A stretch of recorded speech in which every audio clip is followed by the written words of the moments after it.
زوار موقع توابت، مرحبا بكم. نستضيف اليوم في حلقتنا الدكتور عبد الهادي الحويج، وزير خارجية ليبيا لحكومة البرلمان الليبي ورئيس حزب حركة المستقبل الليبية، وهو أهم رجالات ليبيا في المجال الدبلوماسي والمجال السياسي. يحظى باحترام كبير لدى الأوساط الليبية السياسية بكافة انتماءاتها، وله علاقات جيدة وقوية في العمق الإفريقي. في حلقتنا هذه سنتحدث من خلالها في قضايا تهم الشأن الليبي وعلاقته بمحيطه الإفريقي والدولي والمغاربي. أكيد أن الدكتور حويج لديه العديد من المعطيات والعديد بالآراء والأفكار التي ستكون جد مهمة في حلقتنا هذه. نتمنى أن يفتح لنا قلبه ويقدم لنا العديد من المعطيات والأفكار وما يجري في الشأن الليبي، حيث أن الشعب المغربي يتابع ما يحدث في ليبيا باهتمام أمام تضارب وسائل الإعلام المغاربية والعربية حول ما يحدث في ليبيا، وأمام واحد الموجة كبيرة ديال الإساءة لليبيا والتشكيك فيما يحدث. شخصيا زرت ليبيا وشاهدنا ما تعيشه من استقرار منطقة الشرق ومن تقدم ومن أشياء كثيرة إيجابية تحققت لا يمكن إلا أن نفخر بها كحقوقيين أو كصحفيين. مرحبا دكتور. من يكون دكتور عبد الهادي الحويج؟ أن يقدم نفسه للرأي العام الوطني الذي يعرف حق المعرفة بحكم زياراته المتعددة ونشاطه الحقوقي والسياسي في المغرب. في البداية شكرا لإتاحة هذه الفرصة، شكرا لموقع توابت، شكرا لك أستاذ إدريس للرابطة المغربية للمواطنة وحقوق الإنسان. عبد الهادي الحويج هو أولا وقبل كل شيء مواطن ليبي، مواطن مغاربي، مواطن عربي، مواطن أفريقي، ينتمي إلى الأمة الليبية بكل تنوعاتها العربية والأمازيغية والتباوية والطارقية والطوارقية وغيرها من الإثنيات. نحن بوطن يعمه السلام والاستقرار. أنا مؤمن بأهمية صناعة السلام، وأن السلام لا يصنعه إلا الشجعان فقط هم من يصنعون السلام، وبالتالي ديدننا هو السلام وديدننا هو صناعة السلام وديدننا هو العمل من أجل السلام، لأن في وجود الأمن والسلام وجود الاستقرار ووجود التنمية ووجود الأعمار ووجود التقدم، ليس فقط لأجيالنا الحالية ولكن لأجيالنا القادمة.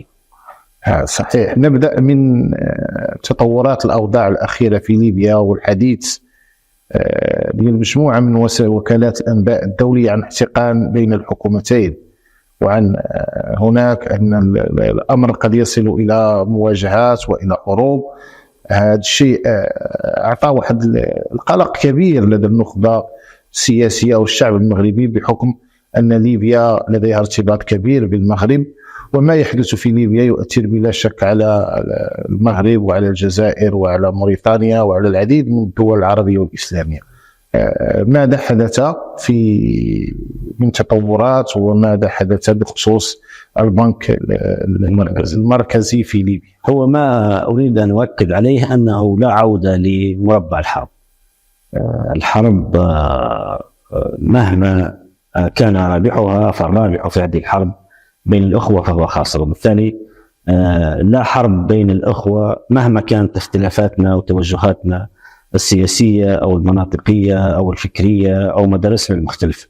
الحرب مرفوضة من كل الأطراف، مرفوضة من الحكومة الليبية، لأن الحكومة تعمل من أجل السلام والمصالحة والاستقرار.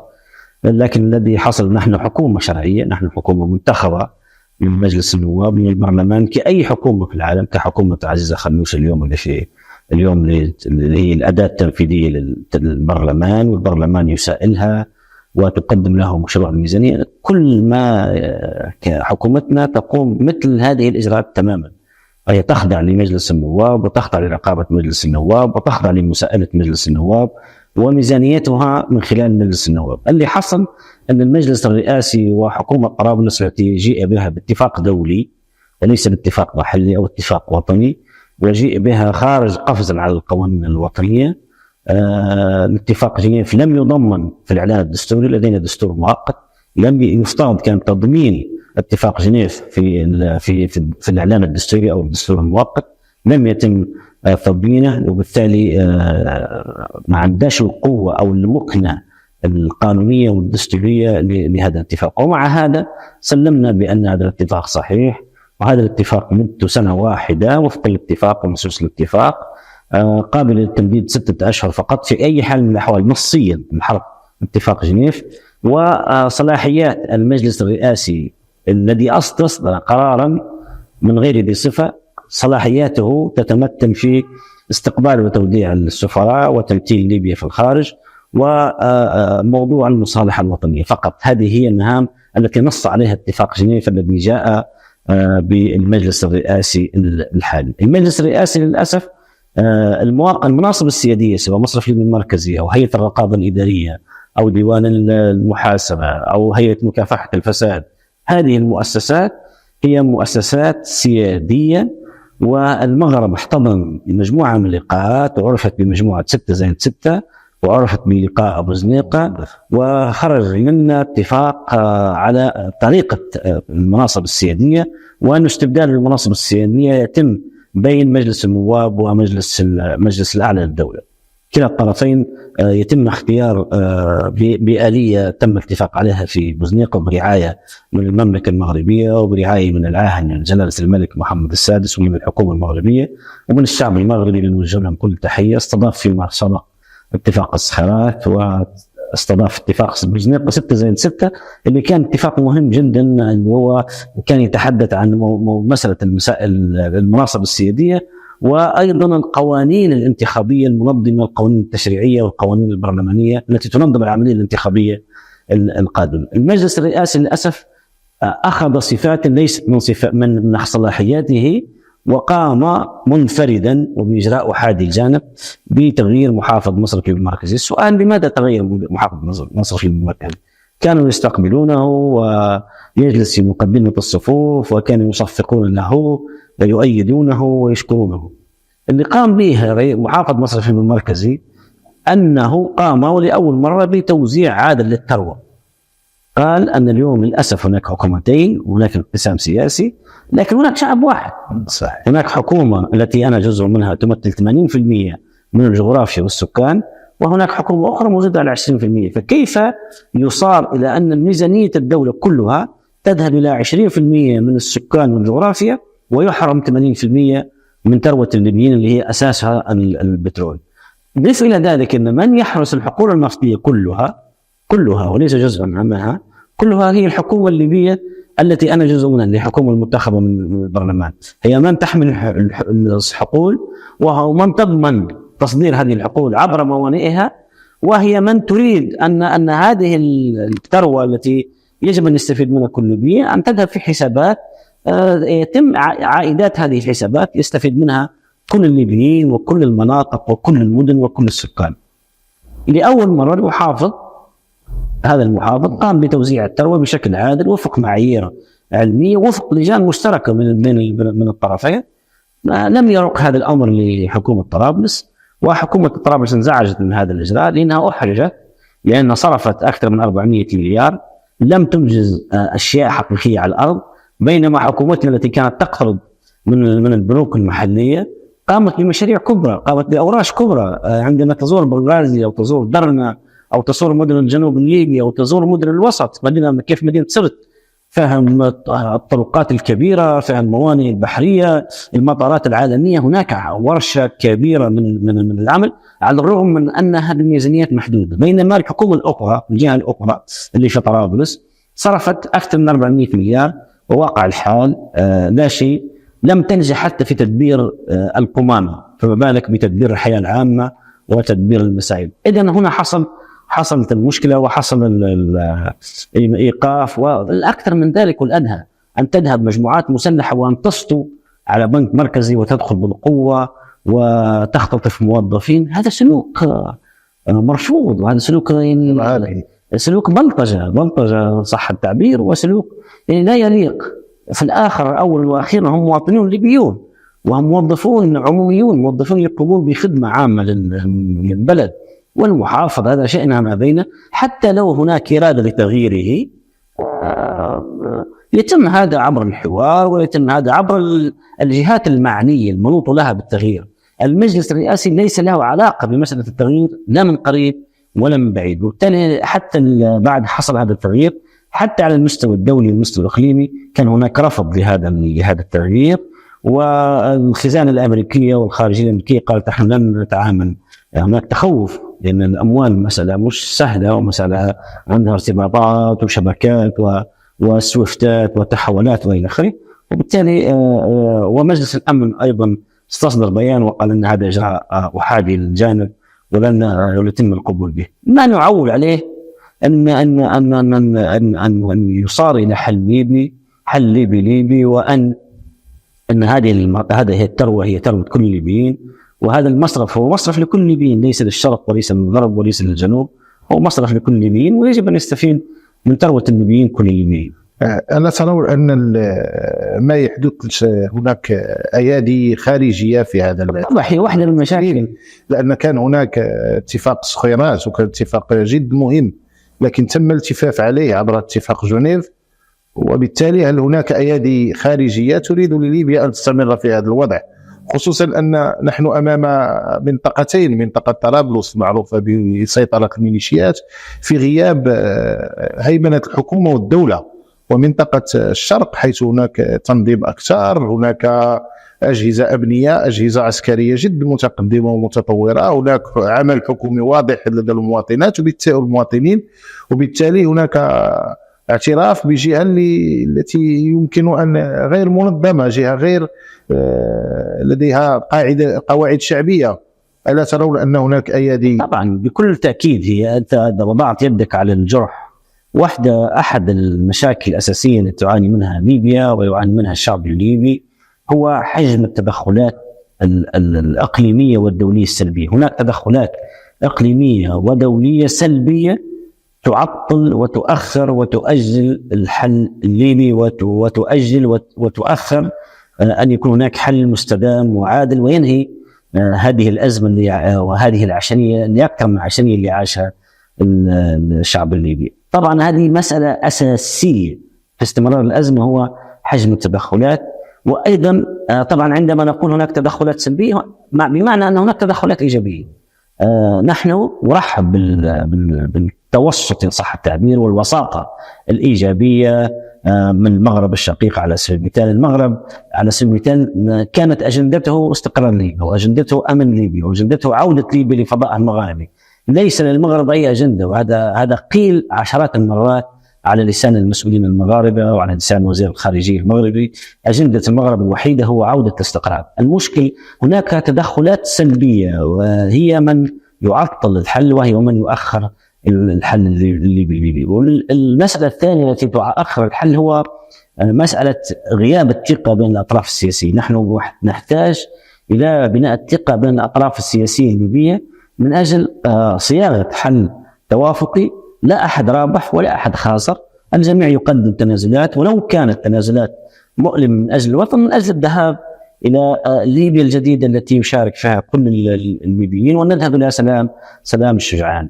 هذه أيضا مسألة مهمة، ولكن هذه المسألة أيضا محتاجة إلى وسيط نزيه، ربما يكون وسيط مغاربي أو وسيط أفريقي. ولهذا نحن دوما نشجع الحل أن يأتي من الإطار المغاربي، ونشجع الحل أن يأتي من الإطار العربي أو من الإطار الأفريقي، باعتبار هذا فضاءنا الذي نعمل من خلاله ونعمل به. وهذا الفضاء إن صح التعبير له مصلحة أن تستقر ليبيا. ليبيا بلد كبير جغرافيا، كل 25 كيلومتر مواطن واحد عدد السكان مقارنة بحجم المساحة، بلد يطل على المتوسط حوالي 2000 كيلومتر، بلد لديه ثروة نفطية هائلة جدا وكبيرة، بلد لديه إمكانيات اقتصادية كبيرة جدا. إذا استقرار ليبيا يعني هذا هو استقرار وازدهار وتنمية في فضائنا المغاربي. وايضا استقرار ومساهمه في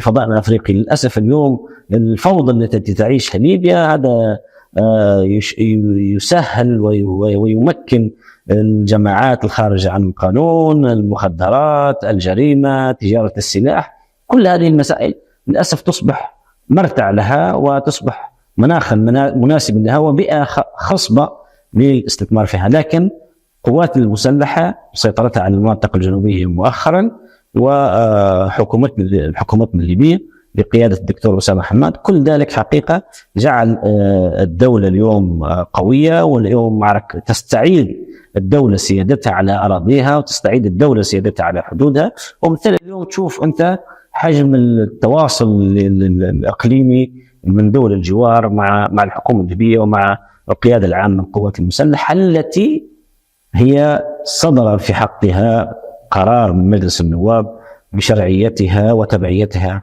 لأعلى هيئة تشريعية وهي مجلس النواب الليبي. إذن حجم التدخلات هو الذي يثقل كاهل الليبيين، وهو الذي يؤرق كاهل الليبيين، وهو الذي يؤخر الحل الليبي. يتحدث البعض أن شرق ليبيا رغم وجود حكومة فالمتحكم الحقيقي هو المشير حفتر. ما حقيقة هذا الأمر؟ المشير حفتر هو علما أن الجميع يشيد بالإنجازات التي حققها في مجال مكافحة الإرهاب والقضاء على القاعدة والاستقرار التي تعرفه منطقة الشرق، لكن ما هو دوره السياسي؟ يتحدث العديد من المتتبعين أن له دور قوي في التأثير على القرار السياسي لحكومة الدكتور أسامة حماد. أولا المشير حفتر هو القائد العام للقوات المسلحة العربية الليبية بقرار من مجلس النواب الليبي، المؤسسة التشريعية المنتخبة من الليبيين جميعا وتمثل إرادة الليبيين جميعا. ثانيا الليبيون يحبون المشير حفتر لأنه كان له الفضل هو ورفاقه وكل القوات المسلحة والقوات المساندة كان لهم الفضل في عودة الأمن والاستقرار. كانت الرايات السود ترفرف فوق الأماكن الحكومية وفوق الجامعات والمدارس والمستشفيات. كانت داعش والإرهابيون كانوا هم من يسيطرون على مختلف المدن الليبية.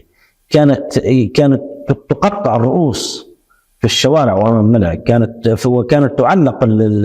تعلق الجثامين في الساحات العامة وفي الكباري أمام الناس لكي يرهبونهم بهذا التنظيم الإرهابي الذي حاول أن يقضي على الحجر وعلى البشر ويفسد في كل شيء.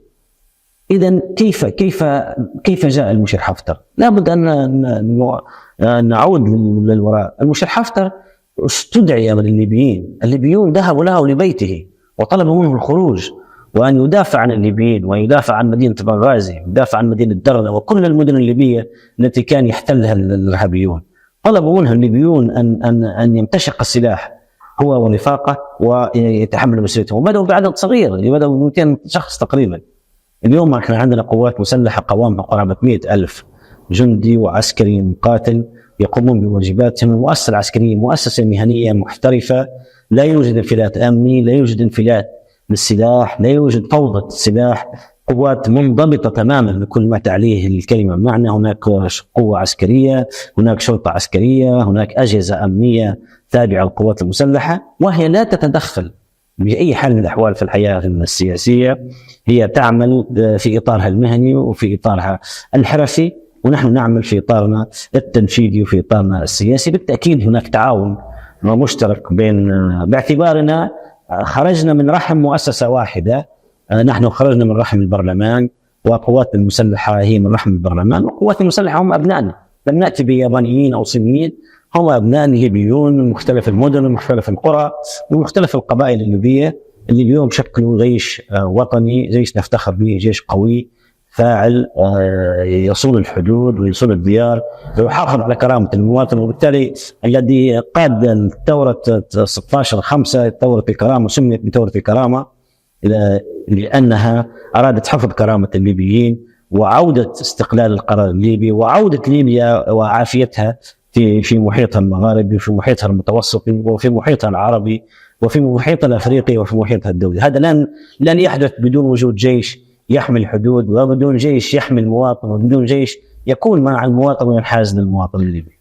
كيف تفسرون بعض المواقف ديال دول الجوار التي اتخذت موقفا عدائيا من المشير حفتر بالاخص؟ هناك دول لا تريد لليبيا استقرار، وهناك دول لا تريد لليبيا ان تكون دوله قويه، يريدونها ان تكون دوله رخوه وضعيفه وتابعه ومسيطر فيها وقرارها السياسي تتحكم فيه هذه الدول. للاسف يعني هذا واقع، لكن احنا قرارنا الوطني لن نسمح بأن يكون خارج سيادتنا وخارج أرضنا وخارج شعبنا وخارج قادتنا المدنيين والعسكريين، وبالتالي هذا أمر بصراحة مرفوض. يعني احنا مع تسفير المشاكل، لا نريد مشاكل مع أحد، ولكن أيضا احنا يعني قد نضطر يعني في الآخر أول وأخيرا الدفاع عن أنفسنا، وبعدين حتى التحرك احنا إذا كان تحركنا في أي منطقة وتحرك في جغرافيتنا يعني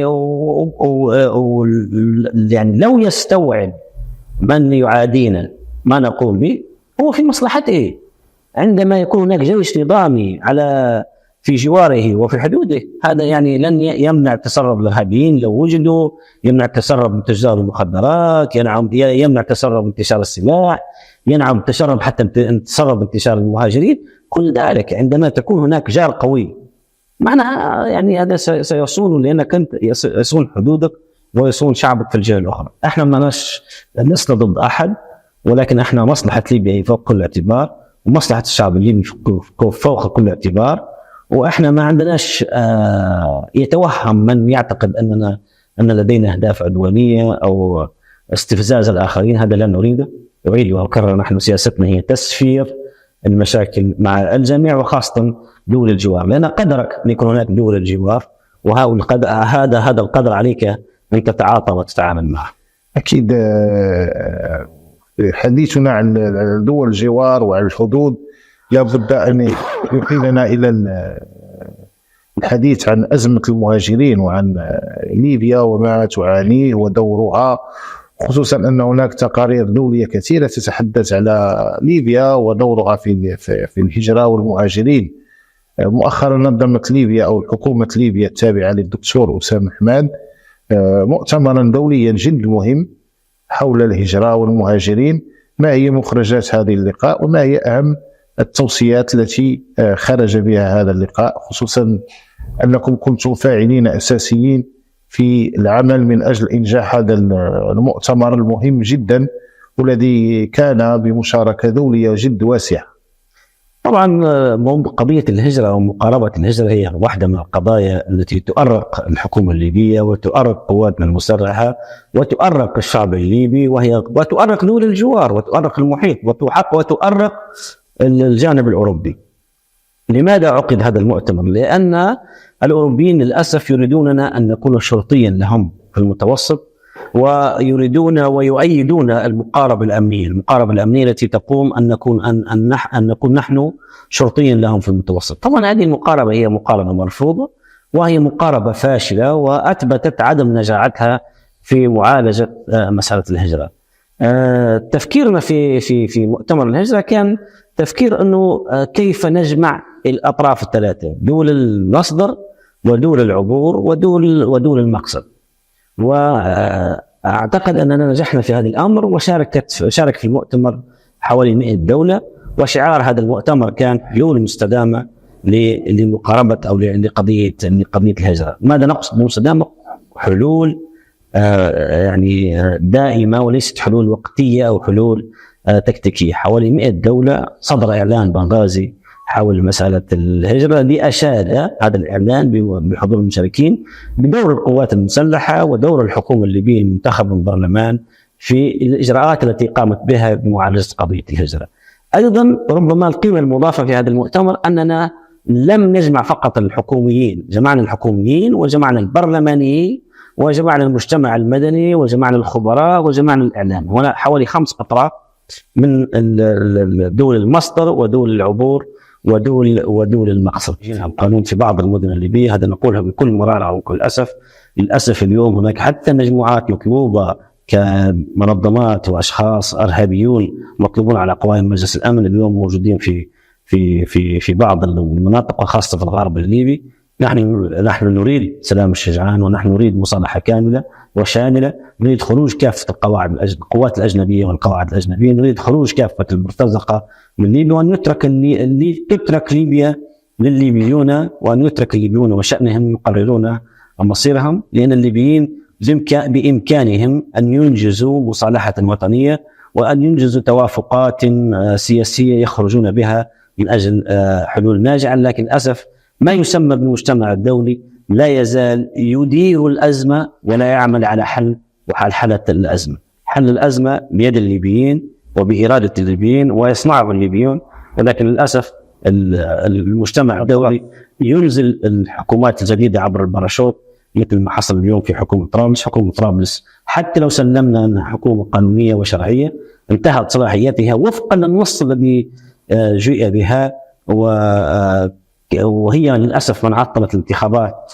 التشريعية والانتخابات الرئاسية. مجلس النواب أدى ما عليه، أصدر كل القوانين اللازمة للانتخابات التشريعية والانتخابات الرئاسية، ومجلس الدولة أيضا وافق على هذه التشريعات عبر لجنة 6+6 التي عقدت في بوزنيقة وبرعاية المملكة المغربية. وبالتالي حجم التدخلات مرة أخرى وأعيد ما أكرر للأسف هي التي جعلت الوضع في البلد لا يزال غير مستقر في جزء بسيط من العاصمة. لكن لجنة 5+5 العسكرية اللي عقدت آخر اجتماع لها في سرت، لجنة 6+6 اللي رتبت القوانين الانتخابية، مجلس النواب، مجلس الدولة، الحكومة الليبية المنتخبة من البرلمان، القوات المسلحة، كل هذه الأطراف حقيقة لعبت دور إيجابي في الذهاب نحو حل دائم واستقرار وأمن وتنمية. اليوم هناك حجم أعمار كبير جدا غير مسبوق في ليبيا، لم تشهده ليبيا منذ الاستقلال.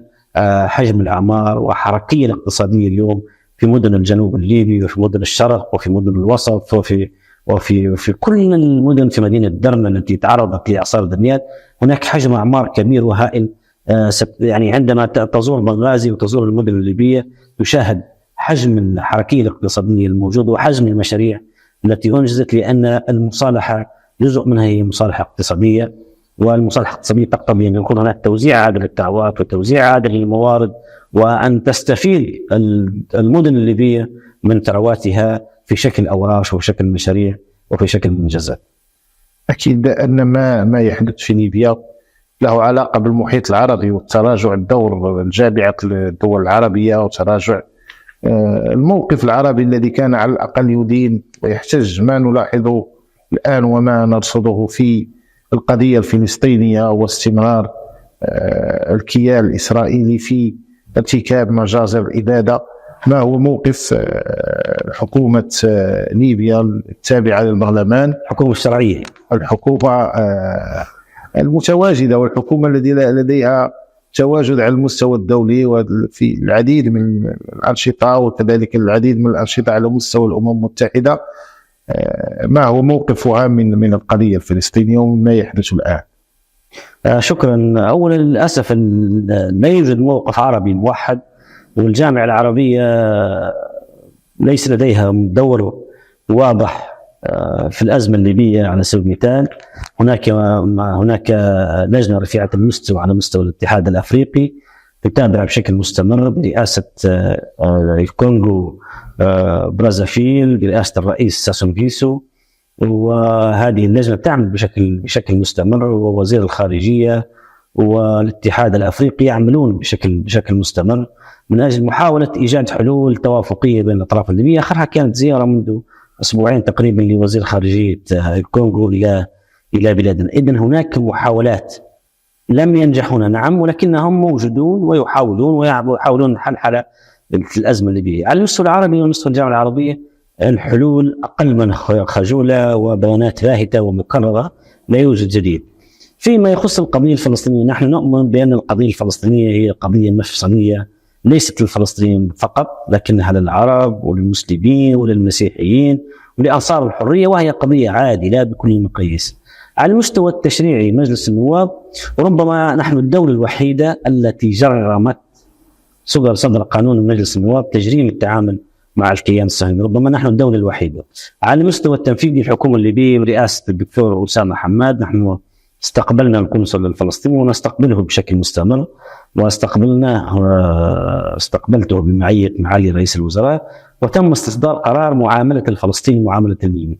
أي فلسطيني بإمكانه أن يقوم بكافة الأنشطة باستثناء الانتخاب فقط، باستثناء الذهاب لصندوق الانتخابات، في الطبابة، في العلاج، في التعليم، في الشركات، في المؤسسات، في الإقامة، في كل ما له علاقة، باستثناء موضوع التملك، لأن التملك نعتقد أنه هذا قرار من الجامعة العربية سابق، لأن التملك في حال تملك الفلسطينيين ربما لا يكون عندهم الحلم بحق العودة وإلى آخره. وبالتالي الفلسطينيين وموقفنا من قبيل الفلسطينيين موقف واضح، موقف غير ملتبس غير مرتبك. نحن نعتبر ما يتعرض له الشعب الفلسطيني في فلسطين وفي غزة ليس لنا، نحن لسنا من دعوة لوقف الحرب، نحن نقول أن هناك وقف العدوان.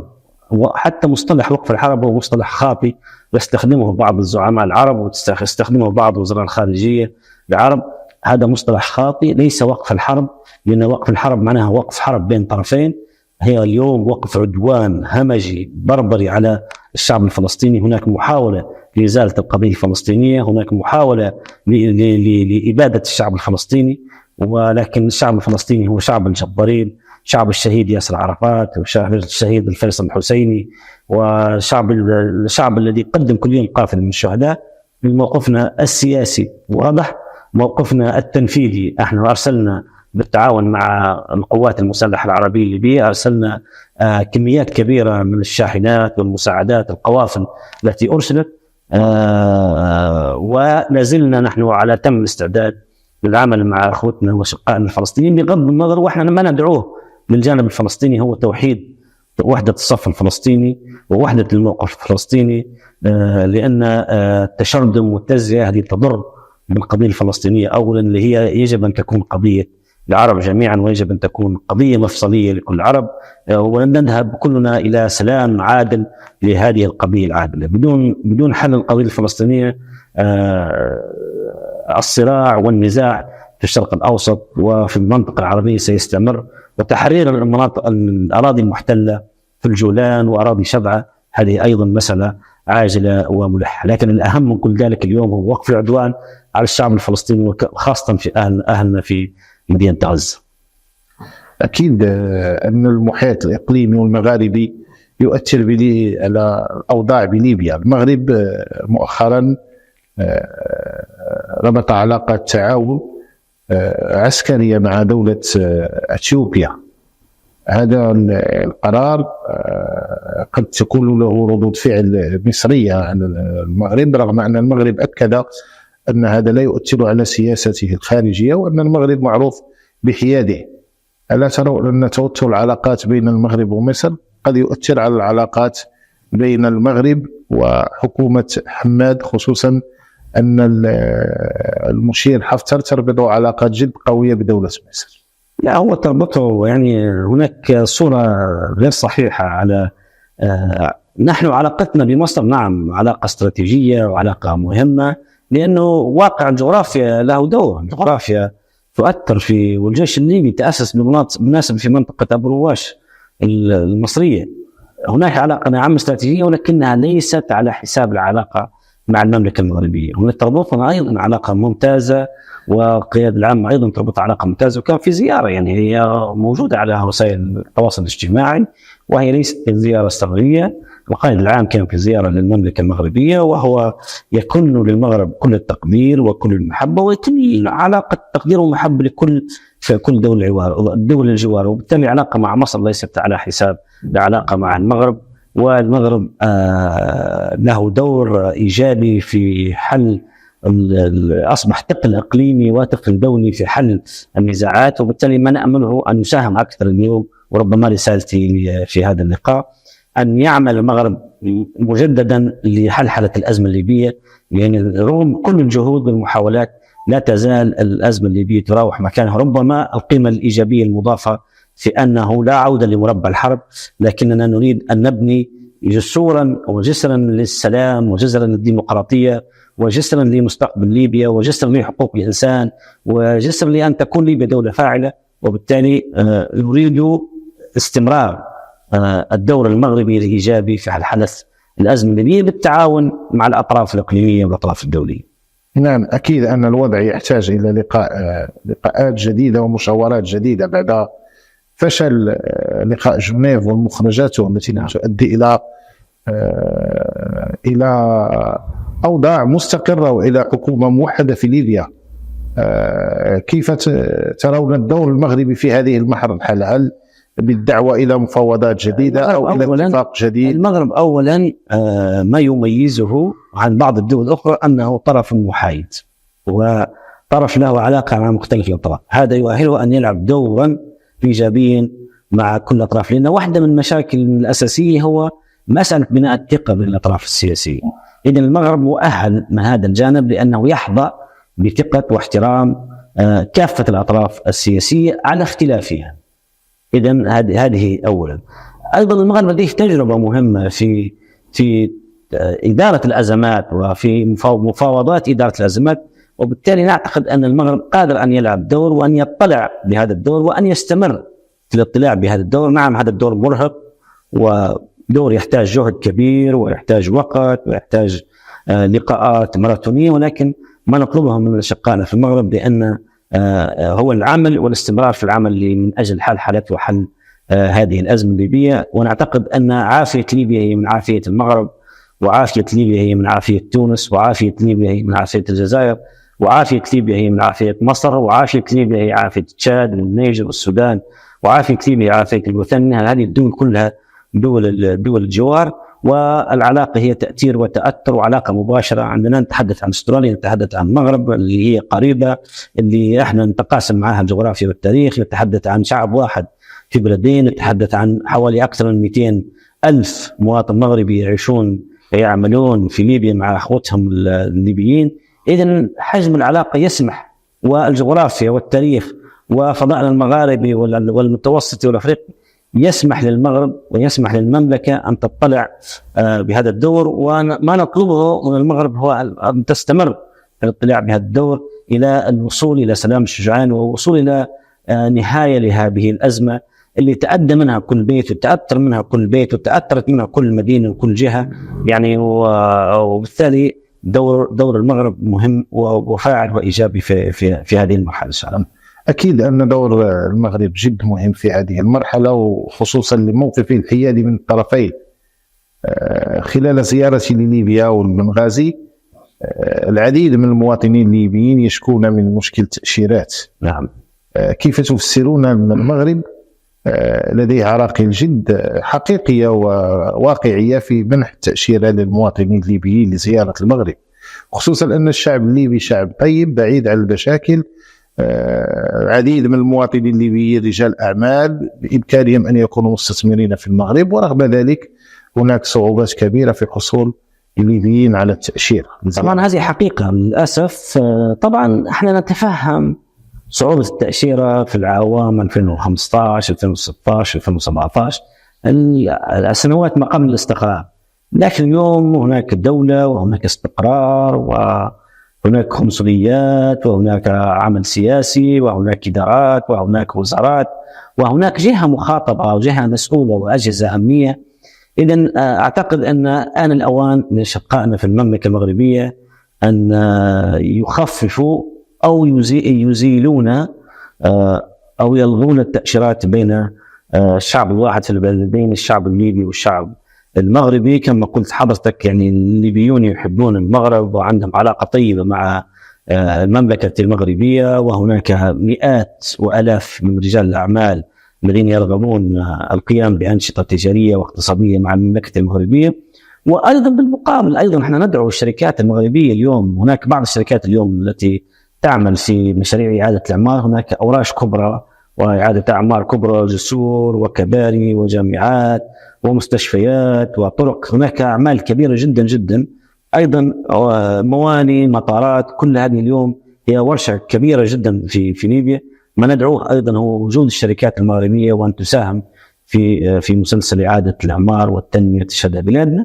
وقبل كل ذلك احنا أيضا كوزارة خارجية والتعاون الدولي بالحكومة الليبية، لأن أحد مشمولاتنا هي رعاية الليبيين في الخارج، كما قلت حضرتك يريد تخفيف القيود أو إلغائها، إلغاء التأشيرات على المواطنين الليبيين، وأيضا حركة الطيران والحركة البحرية. هذه مسائل أيضا مهمة لنجسد الفضاء المغاربي الذي أسسه الآباء المؤسسون في كان عندما كان فكرة في طنجة في 58 يريد أن يكون واقع ملموسا، ونريد للمواطن المغربي أن يتحرك بحرية وبشكل مباشر عبر الطيران في كل المدن الليبية، وأن يعمل في مختلف المدن الليبية أو يدرس في مختلف المدن الليبية. وأيضا نريد للشباب الليبي أن يدرسوا في الجامعات وأن تتاح لهم فرص في الجامعات المغربية، وأن تفتح أيضا المجال لحركة الاستثمار والتجارة عبر فتح ميناء بحري سواء طنجة بنغازي أو أي أحد الموانئ المغربية مع الموانئ، ربطها بالموانئ الليبية. أعتقد أن هذه مسائل مهمة جدا. الاقتصاد هو عصب الحياة، والتعاون الاقتصادي والتعاون التجاري، ولكن لن يكون في ظل التقييد على التأشيرات وعدم منح التأشيرات للمواطنين، رغم أن احنا يتعامل يعني هناك بعض التسهيلات التي تمنح لوزارة الخارجية، ولكن نريد فتح الباب أمام المواطنين بشكل عام. ختاما سنقدم لك بعض الشخصيات العربية والإفريقية ونطلب رأيكم فيها. جلالة الملك محمد السادس. جلالة الملك هو شخصية عالمية تبذل في جهد كبير في قضايا السلام، هو رجل سلام بكل ما تعني الكلمة معنا. المشير حفتر. المشير حفتر أيضا هو من صناع السلام، وهو قائد شجاع وطني غيور يؤمن باستقلال بلده وسيادته وكرامة مواطنيه. الرئيس الجزائري عبد المجيد تبون. نتمنى أن ينتصر خطاب العقل والحكمة على الخطاب المتشنج الحالي. الأمين العام للأمم المتحدة. الأمين العام يحاول، لكنه مرتهن بإرادة ما يسمى بالمجتمع الدولي وبالدول الكبار والدول التي تسيطر على القرار، اللي هي الدول دائمة العضوية للأسف اللي هي تسيطر على المشهد الدولي. ختاما رسالتك للمغاربة، للشعب المغربي. رسالتنا للشعب المغربي نتمنى للمغرب مزيد التقدم، مزيد الازدهار، مزيد التنمية. ما نطلبه من المغرب على المستوى السياسي هو مزيد العمل مع مختلف الأطراف الليبية من أجل إيجاد حل دائم ومستدام للأزمة الليبية والذهاب نحو سلام شجعان. نحن الليبيون والمغاربة شعب واحد في بلدين، تقاسمتم معنا الخبز عندما كان هناك سنوات جمر ورصاص، وعندما كانت هناك التغيير الذي حصل في 2011 المغاربة فتحوا أيديهم للليبيين. ما نريده من اليوم هو استمرار الدور المغربي في حلحلة الأزمة الليبية، كما كان اتفاق صخرات واتفاق مزديقة ولقاء طنجة اللي كان بأعضاء مجلس النواب وغيرها الكثير والكثير من اللقاءات اللي عقدها الجانب المغربي. شكرا لكم. شكرا لك سيد الوزير. ختاما نشكر متتبعي موقع ثوابت على اهتمامهم بهذه الحلقة المهمة، حيث استضفنا الدكتور عبد الهادي الكويج، وزير خارجية ليبيا وأحد أهم الشخصيات السياسية في ليبيا المعاصرة. شكرا لكم وشكرا للدكتور، ونتمنى أن تكون حلقة ممتعة لكم جميعا.